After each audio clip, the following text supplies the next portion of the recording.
And now I'm talking to Brynne Gilmore from the Centre of Global Health in Trinity College. Brynne, how's it going? Brynne, could you tell us about World Toilet Day, please, and your work on it here in the centre, please?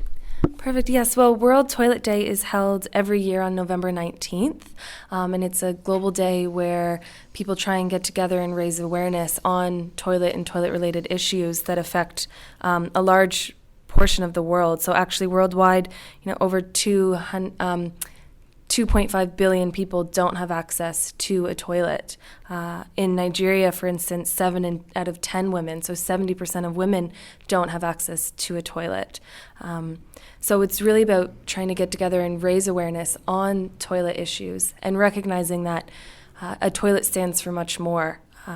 Toilets and access to improved sanitation and having a safe and clean place to go to the washroom really does affect all types of health. So in currently over 6.5 million children under 5 die every single year, with the majority of these deaths being attributed to pneumonia and diarrhea, so diseases that could be greatly reduced if every child had a safe and clean place to go to the toilet. So World Toilet Day on November 19th every year is just really trying to get global actors together and raise awareness around the world of the importance of having a toilet, and that we really need, as a global community, to put more effort in and more resources into ensuring that everyone in the world has a safe place to go to the toilet. So I'm work with the student outreach group of the Irish Forum for Global Health. And I also work at the Centre for Global Health here. And the student outreach group over the last 2 years has been involved in World Toilet Day activities. So last year, for best of our knowledge, it was one of the first event in Ireland that tried to raise awareness on World Toilet Day. So we hosted events around 3 campuses, UCD, and Trinity, and then also in Cork as well. We partnered with Concern and the Environmental Health Association of Ireland and ran different events just trying to raise awareness around the campuses and in the cities on World Toilet Day. And then this year as well, the Student Outreach Group in Galway, so through the Climate Change, Agriculture and Food Security Society, partnered with Goal and Concern and ran World Toilet Day activity as well on November 19th. So really just about raising awareness and trying to show not only people in Ireland but around the world why it's so important to have toilets, and that we're very lucky in a lot of our homes and a lot of our cities that these aren't things that we ever think about. We take for granted the fact that anytime we have to go to the washroom, we have a clean space, we have a safe place. So it's really about trying to raise awareness that, 1/3 of the world isn't that fortunate, where they have to worry about these things and they have to think about these things and the health consequences of not having a toilet. They're huge, and we really need to start to pay more attention to very basic things like water and sanitation. Yeah, and you mentioned Nigeria there. It's also a huge problem in most of Africa and most of India, isn't it? And how many people practice? It's hard to believe that it happens, but literally, I don't know the figure, but a lot of people don't have toilets. They practice open defecation, don't they? They literally go to the toilet in the open.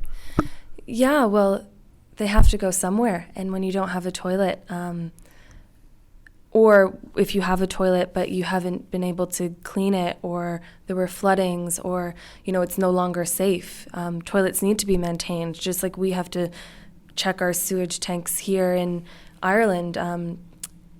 Everybody in the world would have to do that as well. So open defecation is a big problem, but it's a problem that is forced upon these people because they don't have any other choice. So cities and communities try and practice OD free, so open defecation free, so not having any open defecation in their community. But if we need to go, and the hashtag for this year's World Toilet Day was #WeCan'tWait, and it is true, you can't wait, you have to go to the toilet somewhere. So I think it's actually 1 billion people, like 2.5, you were saying there 2.5 billion people don't have access to a toilet, and it tells our 1 billion people open defecate. And so it's also, just to finish up, unless you have more to say, the Prime Minister of India Mundy. I can't think of his first name now, but he's doing a huge work on this campaign, isn't he?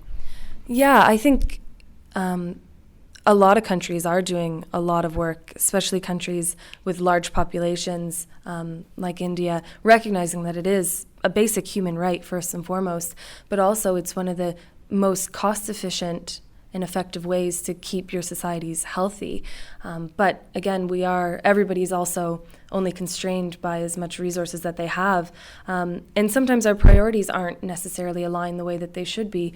For example, in 2011, Ireland's foreign aid they had a 20% of the budget went to health and HIV, but only less than 2% went to water and sanitation. So recognizing that these water and sanitation and health, they're connected and we can't treat them as separate things. If you want to have healthy societies, you have to have access to proper water and sanitation.